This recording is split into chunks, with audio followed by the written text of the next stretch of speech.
நம்ம மார்வலில் ரொம்ப ஸ்ட்ராங்கான சூப்பர் ஹீரோ யாருன்னு தெரியுமா? வாங்க பார்க்கலாம்.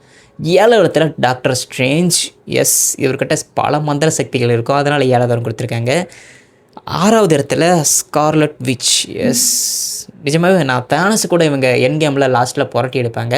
ஸோ அதுக்கப்புறம் தான் நெருப்பு மலையை பொழி வைப்பாங்கன்னு நினைக்கிறேன். எஸ், 5வது இடத்துல கேப்டன் மார்வல். அந்த நெருப்பு மலையை பொழி வைக்கிறதையே அடித்து நொறுக்கினது இந்த கேப்டன் மார்வல் தான்.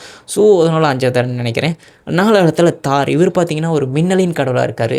சொல்லவே தேவையில்ல, கடவுள்னாவே பவர் இருக்கும். ஸோ மின்னலின் கடவுள்னால் எவ்வளோ பவர் இருக்கும். 3வது இடத்துல தானஸ். இவரோட பவர் பற்றி நம்ம சொல்லவே தேவையில்லை. இவர்கிட்ட 5 கல் கிடச்சிச்சின்னா போதும், ஒரு தெரியாமல் வைக்கிறவர். 2வது இடத்துல காலக்டஸ். இவர் பார்த்திங்கன்னா பயங்கரமான சக்தியோடு இருப்பார். அயன்மேன் பார்த்துருக்கீங்களா, அவரோட ஒரு அப்டேட்டட் வெர்ஷன் மாதிரி இவரோட பார்க்கும்போது இருக்கும். முதல்ல பார்த்திங்கன்னா ஒன் அபவ் ஆல். இந்த ஒரு கேரக்டரை நீங்கள் மார்வல் யூனிவர்ஸில் நீங்கள் எங்கேயுமே பார்த்துருக்க முடியாது. பிகாஸ் இவர் இன்னும் கொண்டு வரலன்னு தான் நினைக்கிறேன். கொண்டு வந்திருப்பாங்க, நான் கூட மிஸ் பண்ணியிருக்கலாம். ரொம்ப சக்தி வந்து இவர் தான் ஃபஸ்ட் இடத்துல இருக்கார்.